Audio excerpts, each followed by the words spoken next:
وَلِلَّهِ الْأَسْمَاءُ الْحُسْنَى فَادْعُوهُ بِهَا وَلِلَّهِ الْأَسْمَاءُ الْحُسْنَى فَادْعُوهُ بِهَا وَذَرُوا الَّذِينَ يُلْحِدُونَ فِي أَسْمَائِهِ سَيُجْزَوْنَ مَا كَانُوا يَعْمَلُونَ.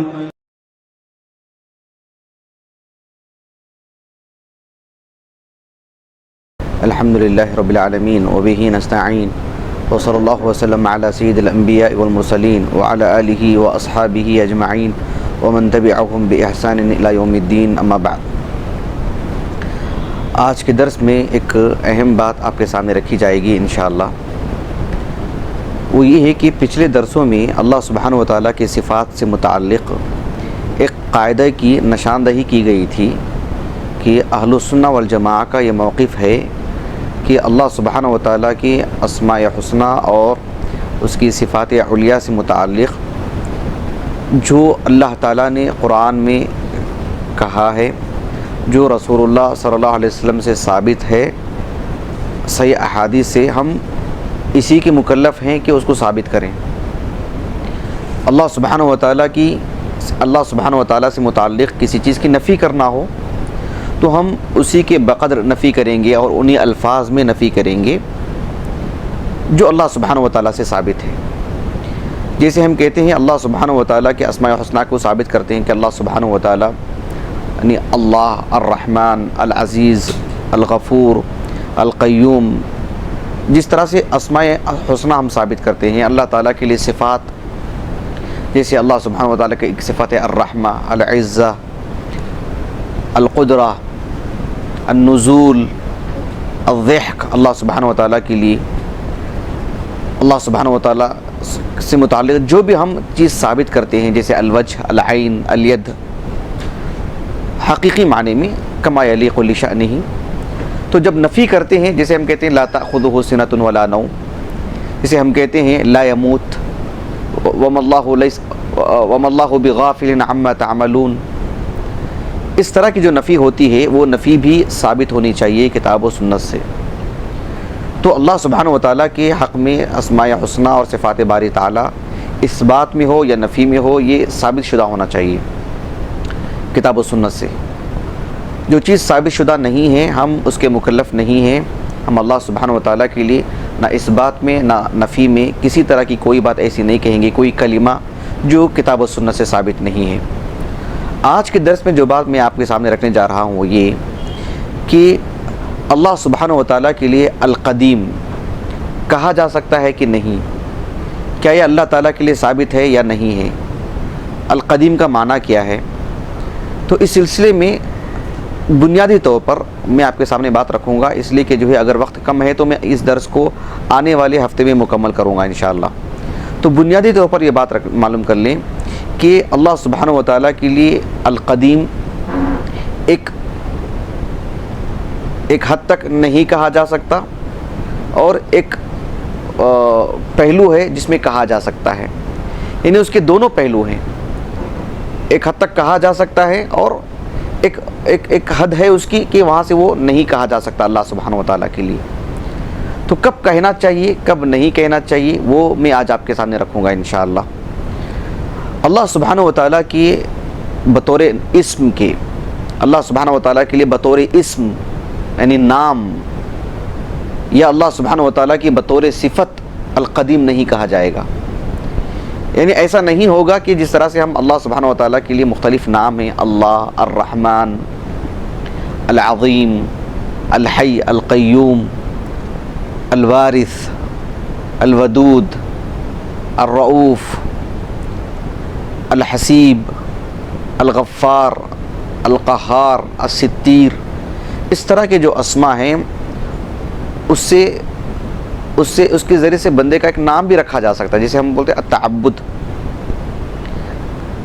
اس سے جو بندگی کی جو مظاہر ہیں، جیسے اس سے ایک شخص دعا کرتا ہے یا اپنی عبدیت اسے جوڑ کے پیش کرتا ہے، جیسے عبداللہ، عبد الرحمن، عبد الوارث، عبد القیوم، ویسے عبد القدیم ایسے نہیں ہو سکتا۔ کیوں؟ القدیم اللہ کے اسماء حسنہ میں سے نہیں ہیں۔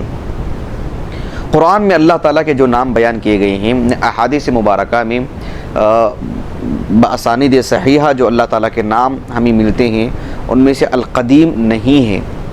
عبد الاسم یا اللہ سبحانہ و تعالیٰ کے اسماء حسنہ کی فہرست میں القدیم ایسا نہیں پیش کیا جائے گا، کیونکہ ثابت نہیں ہے۔ اس کے دلائل ہم آپ کے سامنے رکھیں گے۔ اللہ سبحانہ و تعالیٰ کی بطور صفت کے القدیم، کہ اللہ سبحانہ و تعالیٰ کی ایک صفت ہے صفت قدیم، ایسا نہیں پیش کیا جائے گا۔ کیوں؟ وہ توقیفیہ ہیں۔ توقیفیہ کا مطلب یہ ہوتا ہے کہ وہ ہم اس پر توقف کریں گے، کتاب و سنت سے جو ثابت ہے وہ اپنے تئیں کچھ ایک اسم بھی ایک صفت بھی اللہ تعالیٰ کے لیے بیان نہیں کریں گے۔ یہ بات واضح ہوئی اچھے انداز میں؟ پہلے یہ بات ہے، کب اللہ سبحانہ و تعالیٰ کے لیے قدیم کہا جا سکتا ہے وہ آگے کا مرحلہ ہے، میں آگے بیان کروں گا۔ فی الحال کے لیے یہ جو بات ہے کہ اللہ سبحانہ و تعالیٰ کے لیے بطور اسم یعنی نام کے طور پر یا بطور صفت قدیم، القدیم، یہ اللہ سبحانہ و تعالیٰ کے لیے نہیں کہا جائے گا۔ دیکھیے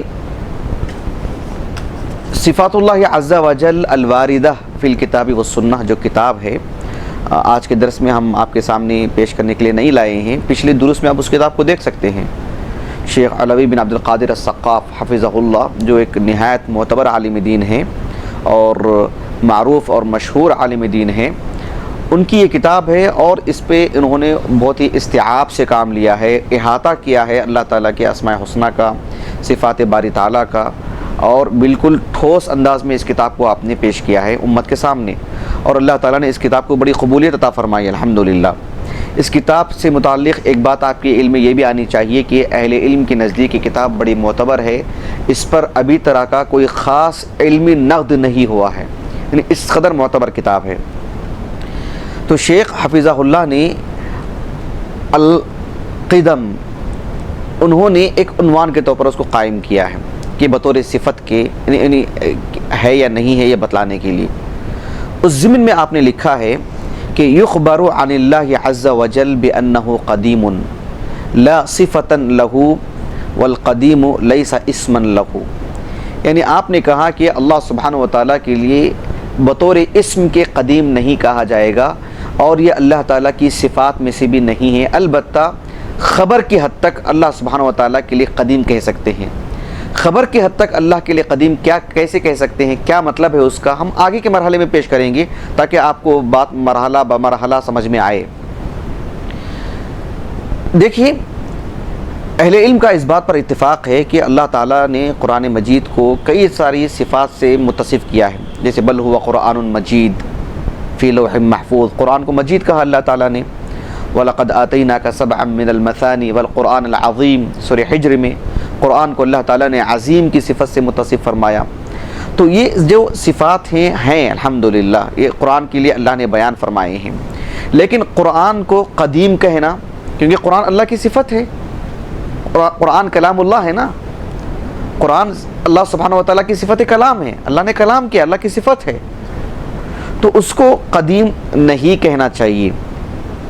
اس سلسلے میں شیخ الاسلام ابن تیمیہ رحمہ اللہ بہت ہی تفصیل کے ساتھ اور مجموع الفتاویٰ میں پھیلا کر کے مختلف جگہوں پر اس نقطے کو واضح کیا ہے کہ سلف کراہت کرتے تھے، ناپسند کرتے تھے کہ اللہ سبحانہ و تعالیٰ کے اسماء حسنہ کے طور پر یا اللہ سبحانہ و تعالیٰ کی کسی صفت کے طور پر کوئی بھی ایسی صفت پیش کی جائے جو کتاب و سنت سے ثابت نہیں ہے۔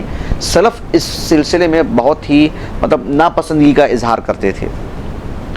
شیخ الاسلام ابن تیمیہ رحمہ اللہ کا ایک قول ہے، میں آپ کو پڑھ کر کے سناتا ہوں۔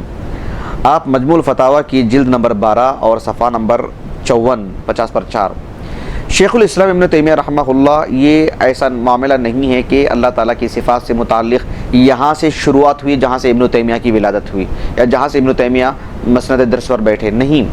شیخ الاسلام ابن تیمیہ رحمہ اللہ نے اللہ سبحانہ و تعالیٰ کی اسماء حسنہ، صفات باری تعالیٰ خصوصی طور پر اور عمومی طور پر جو یعنی عقیدے کے جو مباحث ہیں، غیبیات کے جو مباحث ہیں، اصولی جو مباحث ہیں، اصول دین ہم جس کو کہتے ہیں، جس میں امام ابو حنیفہ، امام مالک، امام شافعی اور امام احمد بن حنبل اور دیگر محدثین تابعین کی بڑی تعداد جو صحابہ سے جو چیز منقول ہے اس پر جو کتابیں 3 اور 4 صدی ہجری میں جو لکھی گئیں بالخصوص باسانید، اور جو 2 3 صدی ہجری کے کل علماء کا متفقہ معاملہ تھا جو صحابہ سے اخذ کیا گیا تھا، تو انہی کتابوں سے مطلب آپ نے استفادہ کیا ہے، انہی کتابوں کو رکھ کر کے آپ نے اس دور میں جواب دیا ہے، مزید پھیلا کے لکھا ہے، مزید واضح کیا ہے۔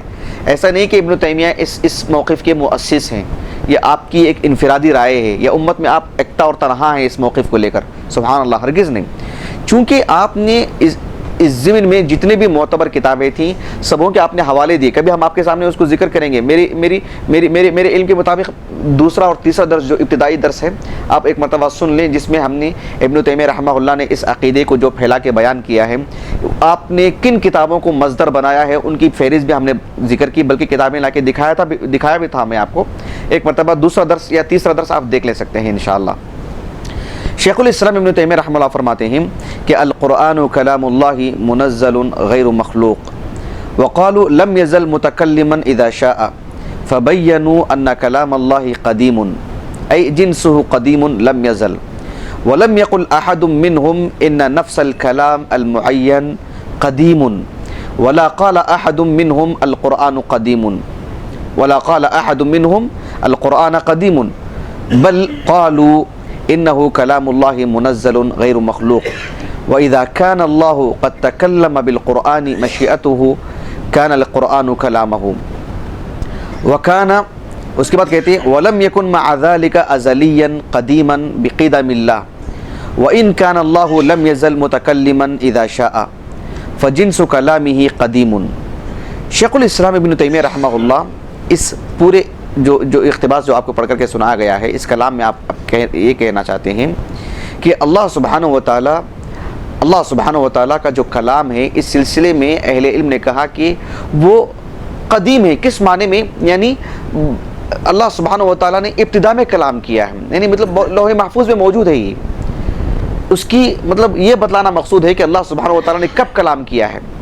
یہ مقصود نہیں ہے کہ بس ایک پرانی چیز ہے، وہ مقصود نہیں ہے۔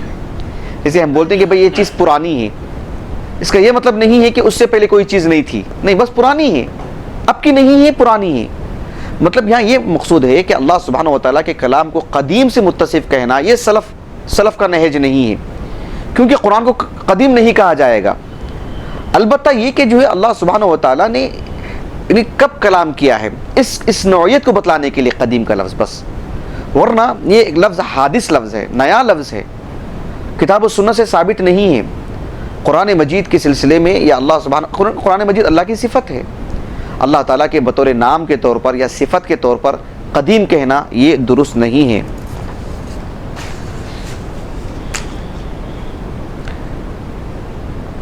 شیخ الاسلام ابن تیمیہ رحمہ اللہ کی کتاب ہے منہاج السنہ النبویہ، اس میں بھی جلد نمبر 5 صفحہ نمبر 421 وغیرہ میں آپ لکھتے ہیں کہ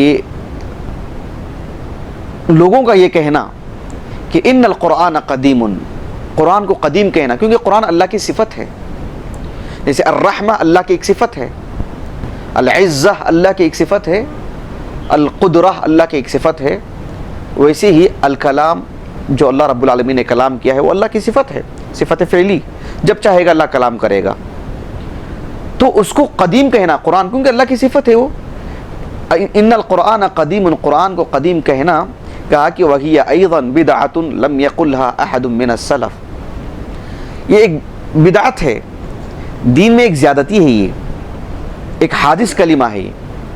اللہ سبحانہ و تعالیٰ کی کوئی صفت یا بطور اسم کے قدیم کہنا ایک حادث لفظ ہے، سلف اس سے واقع، سلف کے علم میں بات نہیں تھی، یعنی سلف کی مطلب پہچان میں یہ لفظ نہیں تھا، بعض کا لفظ ہے یہ۔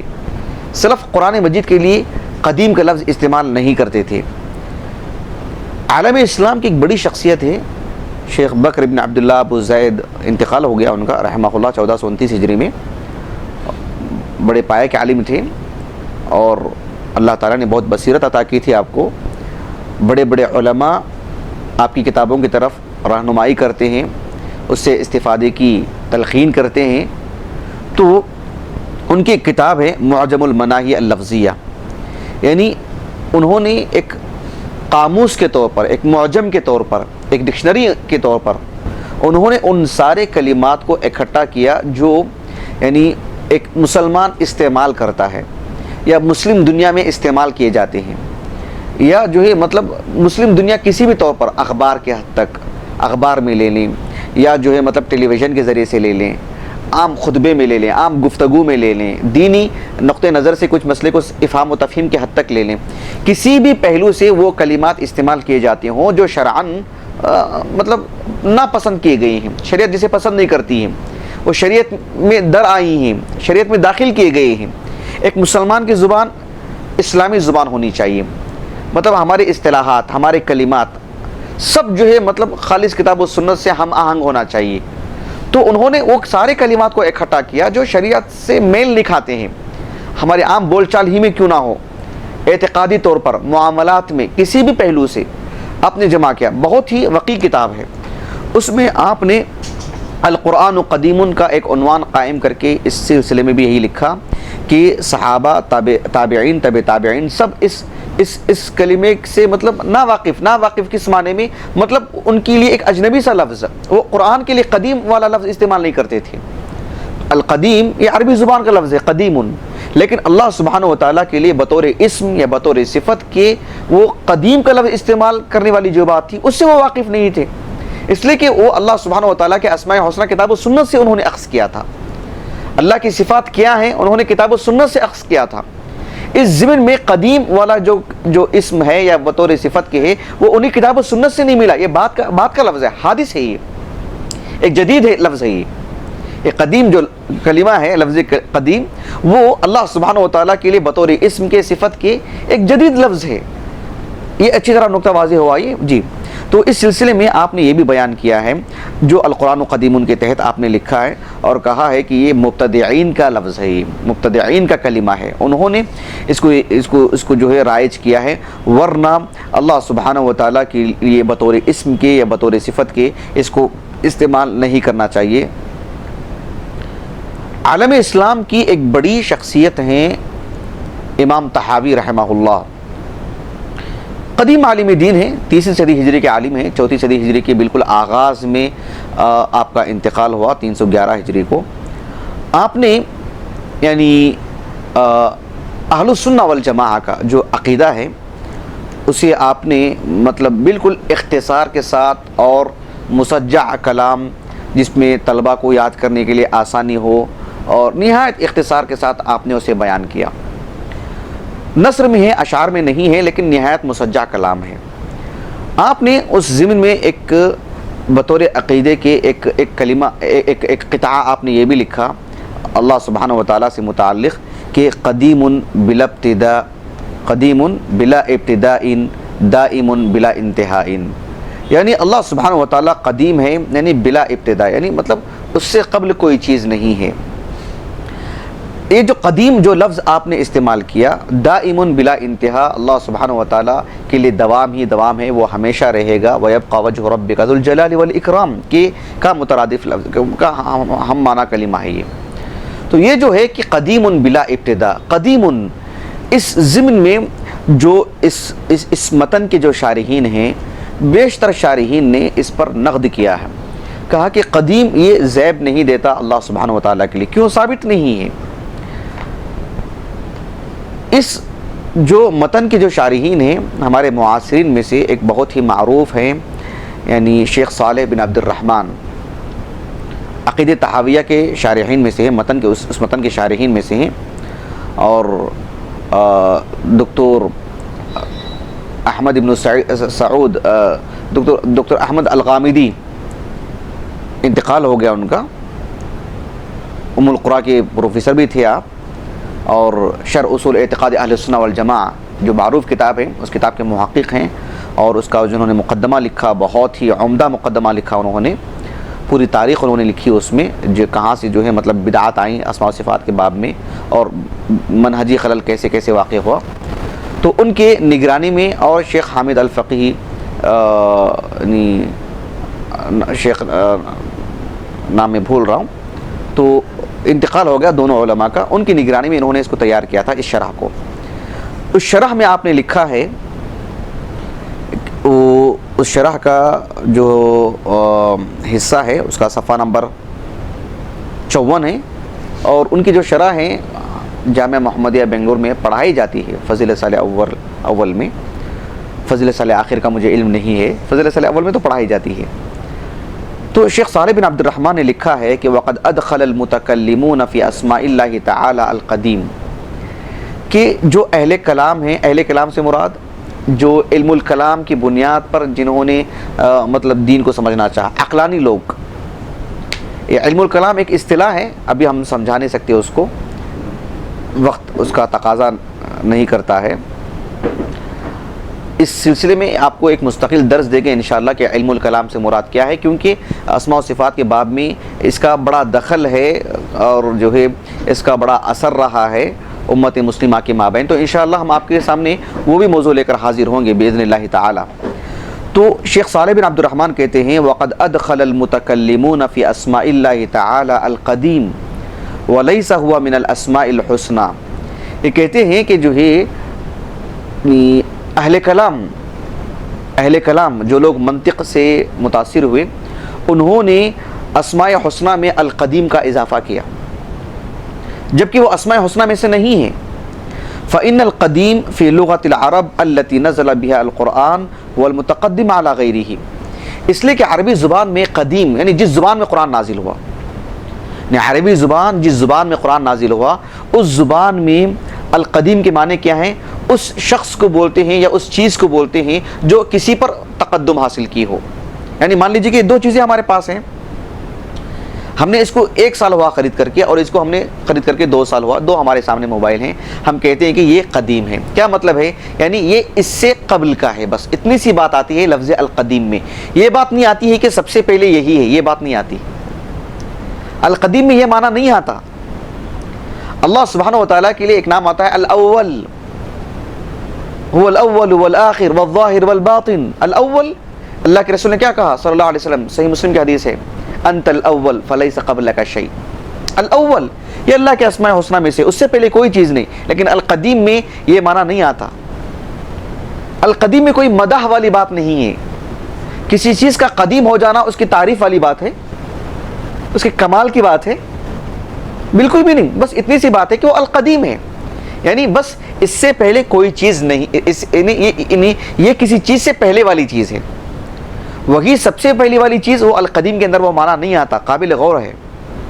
القدیم جب کہتے ہیں تو اتنی سی بات ہے کہ بھائی یہ جو صاحب ہیں یہ ان سے قدیم ہے، اتنی سی بات ہے. سب سے پہلے یہی ہے، وہ القدیم کے اندر معنی نہیں آتا جو عربی زبان کا لفظ ہے، جس زبان میں قرآن نازل ہوا. الاول میں ایسی بات نہیں آتی. الاول کا مطلب یہ ہوتا ہے کہ ان سے پہلے کوئی چیز نہیں. اب دیکھیے آگے انہوں نے مزید لکھا ہے فیقال هذا قدیم للعتیق. قدیم کس کے لیے کہا جاتا ہے؟ عتیق کے لیے. بس ایک قدیم چیز، بس ایک قدیم چیز. وهذا حدیث للجدید. اور قدیم کا جو ضد ہے وہ الحدیث یا حدیث. جیسے بولتے ہیں العلم الحدیث، بولتے ہیں سائنسی علوم کو، جدید علوم کو. بات واضح ہو رہی؟ تو جدید کے لیے حدیث کا لفظ آتا ہے اور عتیق کے لیے قدیم چیزوں کے لیے قدیم کا لفظ آتا ہے، پرانی چیزوں کے لیے. وَلَمْ يَسْتَعْمِلُوا هَذَا الْإِسْمِ إِلَّا فِي الْمُتَقَدِّمِ عَلَى غَيْرِهِ. القدیم یہ جو اسم ہے، یہ جو کلمہ ہے، صرف اسی جگہ پر استعمال کیا جاتا ہے جب یہ بتلانے کے لیے کہ یہ چیز اس سے متقدم ہے، اس سے قبل کی ہے. بس وہی سب سے پہلے وہ معنی نہیں آتا اس کے اندر، اس کے لیے استعمال نہیں کیا جاتا. اس کے لیے انہوں نے قرآن مجید کی 3 آیتیں بھی انہوں نے پیش کی. ایک آیت ہے سورہ یاسین کی. اللہ تعالیٰ نے فرمایا وَالْقَمَرَ قَدَّرْنَاهُ مَنَازِلَ. اللہ تعالیٰ نے کہا کہ ہم نے چاند کی منزلیں طے کی. چاند کی پہلی منزل بالکل ہلال، دوسرے دن کا چاند، تیسرے دن کا چاند. چاند کی منزلیں ہوتی ہیں. وَالْقَمَرَ قَدَّرْنَاهُ منازل، پہلی منزل، دوسری منزل، اس کی منزلیں ہیں چاند کی، جب جا کے پورا ہوتا ہے. پھر بدر جب بن جاتا ہے تو پھر اس کے بعد پھر وہ ایک دوسرا رخ اختیار کرتے جاتا ہے اور دھیرے دھیرے چھوٹا ہوتا چلا جاتا ہے.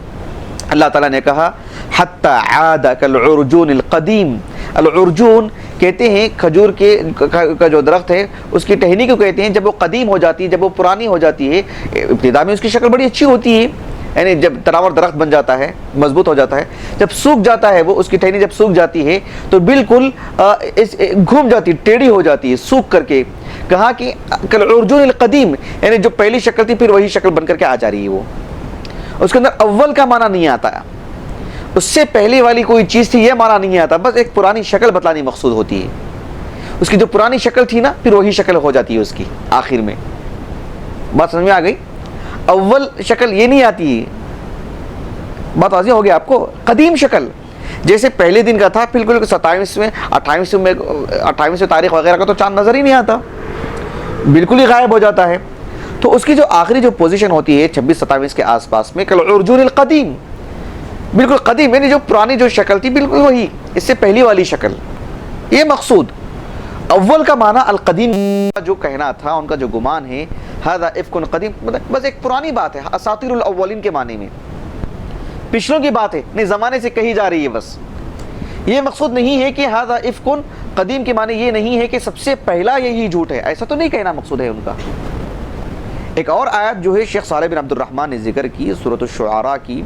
اللہ رب العالمین نے فرمایا قال افرأیتم ما کنتم تعبدون انتم وآباؤکم الاقدمون، یعنی اللہ رب العالمین نے ابراہیم علیہ السلام کا وہ قصہ بیان کیا کہ ابراہیم علیہ السلام نے اپنے قوم کے لوگوں سے کہا کہ ذرا بتلاؤ جس کی تم عبادت کر رہے ہو، تمہارے آبا و اجداد کون؟ بس تمہارے جو سلسلہ تمہارا خاندان والے، وآباؤکم الاقدمون، تمہارے پچھلے آبا و اجداد. سب سے پہلا وہ مقصود ہے، وہ بولنا مقصود ہے آپ کو؟ ہرگز یہ مقصود نہیں ہے. کیسے مقصود ہو سکتا ہے؟ کان الناس امۃ واحدہ فبعث اللہ النبیین مبشرین ومنذرین، یعنی آدم علیہ السلام کے بعد 10 جو ہے ابن عباس کے مطابق رضی اللہ عنہما 10 نسلوں تک جو مطلب شرک نہیں تھا، بعد میں شرک آیا. تو آباؤکم الاقدمون یعنی تمہارے ایک زمانے سے لے کر کے تمہارے آبا و اجداد، تو یہ مقصود ہے وہاں پر. تو اس سلسلے میں قدیم کے اندر صرف ایک اتنا ہی معنی آتا ہے کہ جو ایک پرانی چیز ہے. اسی لیے یعنی شیخ صالح بن عبد الرحمن حفظہ اللہ نے کہا کہ قدیم میں ایسی کوئی مدح، کوئی تعریف، کوئی کمال کی بات نہیں ہے. اللہ قدیم میں کوئی کمال کی بات نہیں ہے، اللہ الاول ہے، کمال کی بات ہے، مدح کی بات ہے، تعریف کی بات ہے، اعزاز کی بات ہے، اور بہت ہی شرف کی بات ہے. یہ اللہ ہی کے لیے زیب دیتا ہے، کسی اور کو جو ہے مطلب یہ چیز میسر ہی نہیں ہے.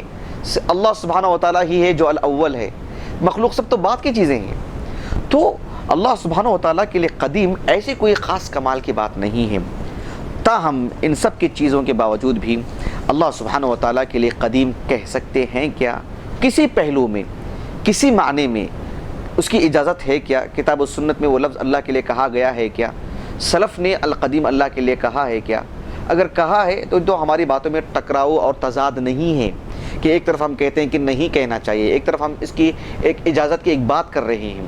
تو نہیں کہنے والی بات صرف اللہ تعالیٰ کے لیے بطور اسم کے، اللہ کے اسماء حسنہ کی فہرست میں القدیم نہیں ذکر کیا جائے گا. اللہ تعالیٰ کی صفات اللہ کے اسماء حسنہ سے بھی زیادہ ہیں، لیکن ان سارے صفات میں بھی اللہ کے لیے القدیم نہیں بیان کیا جائے گا. کیوں؟ یہ سب توقیفی امور ہیں، سب توقیفیاں ہیں، اس پہ توقف کرنے کی ضرورت ہے. کتاب السنت سے ثابت ہو تبھی کہنا چاہیے. لیکن پھر بھی اللہ سبحانہ و تعالیٰ کے لیے قدیم ایک پہلو آتا ہے، ایک موڑ آتا ہے جہاں ہم اللہ کے لیے ذکر کر سکتے ہیں، بیان کر سکتے ہیں. اس کی ایک حاجت ہوتی ہے. وہ کیا حاجت ہے، کیا ضرورت ہے، انشاءاللہ ہم آنے والے درس میں مفصل آپ کے سامنے بیان کریں گے. اللہ تعالیٰ سے دعا ہے کہ اللہ تعالیٰ ہمیں اللہ تعالیٰ کے اسماء حسنہ، اس کے صفات علیٰ اور اللہ سبحانہ و تعالیٰ سے متعلق جو بھی تعارفی بات کہی گئی ہے کتاب و سنت میں، انہیں جاننے، سمجھنے اور اچھے انداز میں اللہ کی عبادت کی اللہ میں توفیق عطا فرمائے. وآخر دعوانا الحمدللہ رب العالمین.